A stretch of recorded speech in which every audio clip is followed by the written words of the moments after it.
We'll go back to the ground floor level, and in the ground floor we'll create walls up to level 1 height using the rectangle tool to draw these 4 walls.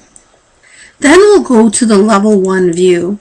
Notice in the level 1 view that plan isn't showing. If you look in the properties, this file has the underlay as none.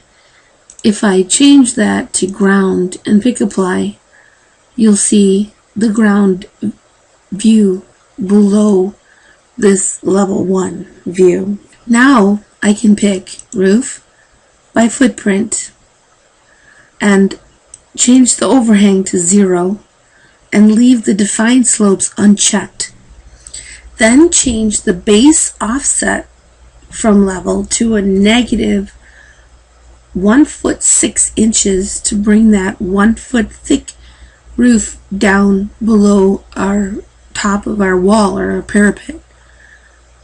We can then rest our pointer on the wall, tab, pick tab, and then click on the inside wall to place our flat roof. Pick finish edit mode. We'll go to the 3D view and take a look. There's our flat roof. Let's go back to level 1 and select our roof. By using the tab key, we can tab over to roofs and then click so that we have our roof selected. We're going to use shape editing tools to split our roof or floor to subregions that can slope independently. We'll start by picking add split line and draw a split line here in the middle. Let's go to the 3D view. Select your roof and then pick modify sub-elements. We can select our line and change the height of that entire line to -3 inches. You can select these points and change independently the height of these points. So maybe this one needs to go down even more. I can type in -5 inches, and now the roof is starting to develop its sub-elements. You can even add a point if you need to restructure the slope of your roof or floor, or if you have a drain like in a shower floor and you just need one point to suppress the floor. We'll create one last building on the ground floor level to level 1 using rectangle so that we can take a look at creating a sloped glazing and a dormer. The first thing we'll do is go to level 1 and place a roof by footprint. We'll change the overhang to 1 foot, and we want to put the check mark back inside define slope. Also, we want to be careful not to use this -1 foot 6 offset that we used in the last roof. We'll change the base offset from level back to 0 and pick apply, and then we're ready to rest our pointer on the wall until you see the dashed line that represents the overhang. Tab and click to place your roof, and then pick finish edit mode. As we said before, we have a view range that we can change. Here under view range, we're going to pick edit and change the top to 15 feet and the cutoff plane to 15 feet. The cutoff plane is only a view of this level in order to see the objects. We're going to take a look at cutoff level, which is different from the cut plane. I'll go ahead and pick OK. And we said also if we didn't want to see these walls, we could change the underlay back to none to get a clean view of the roof. Now we'll go to the south view, and here in the south view we create another level that will represent our cutoff level. So in the Home tab we'll pick level, and here establish another level.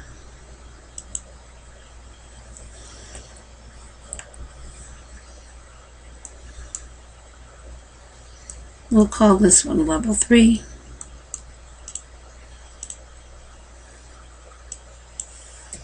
We'll go to the 3D view, select your roof, and then in the properties you'll see cutoff level, which is different from the cut plane, which we said would change the view height and cut off the view.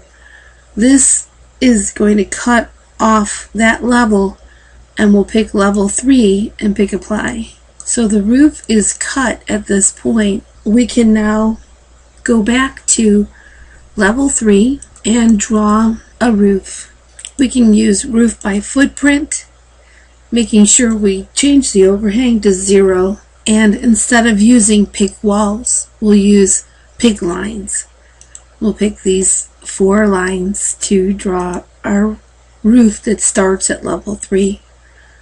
We'll pick finish edit mode. If we go back to the 3D view, you'll see that added top part here as an extension of the roof. Select that portion of the roof and change the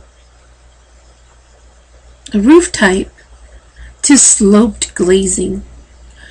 Notice that it drops down because of the width of the glazing.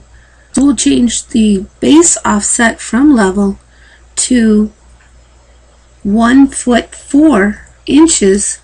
Pick apply, and you'll see that it comes back up to the top of the roof edge to meet with the other roof. You can then, in the Home tab, pick curtain grid and start to place your curtain grid.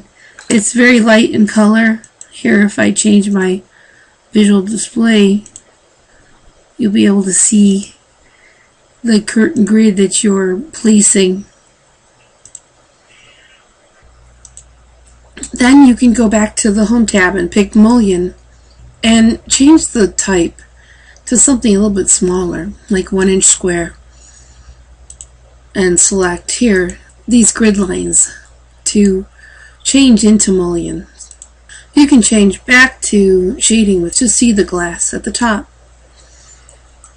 and finish the rest of the glazing. And the last thing I'd like to show you here about roofs is similar to an example in the book, placing a dormer. I created walls on level 1 and established a new level that I could adjust if I needed to adjust the height so that it would clear this other roof here. And then I did change the roof slope to a 612 instead of the 912 for the clearance.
In the 3D view, all I have here are walls and a roof. In the Modify tab, just next to the split face icon in the geometry panel, there's a join and unjoin roof.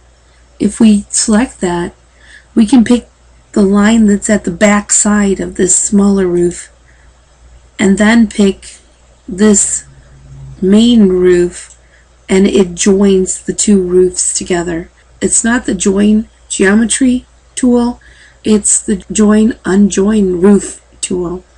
And these walls need to come back further so that they can fill in this triangular portion over here.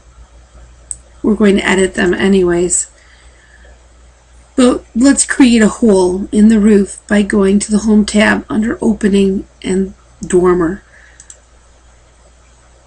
We can then select the roof that's going to be cut, which will be this one in the background, and then pick this roof to create an edge and continue selecting in the inside walls here using the Trim to Corner tool to clean up these corners. We can pick the Finish Edit mode and go to the 3D view. Look underneath here our model and see that there is a hole that's cut in the roof. We'll go back to the level 4 view and take a look at editing these side walls. I like to use a section to see the wall. We can go to that new section 2, highlight this wall and pick Edit Profile, and then edit the profile of this wall to a triangle,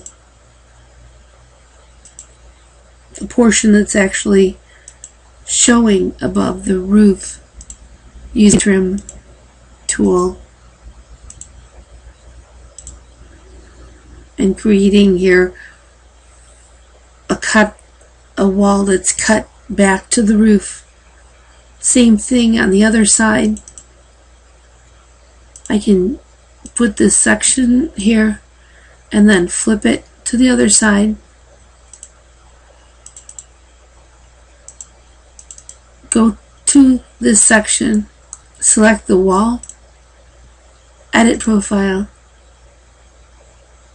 and create my profile for the wall on this side.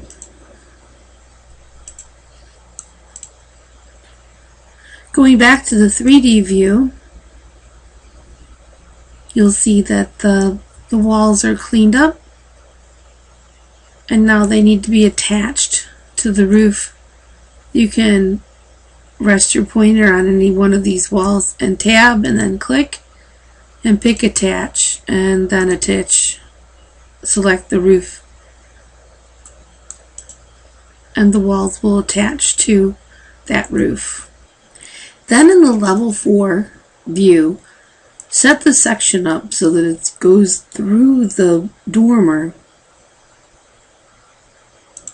and then go to that section, and here you can use the Join Geometry tool to select the wall and the roof here and join these elements so that they look more corrected in the section view. Going back to the 3D view, you'll see all of the different floor and roof tools that we've covered in these two videos.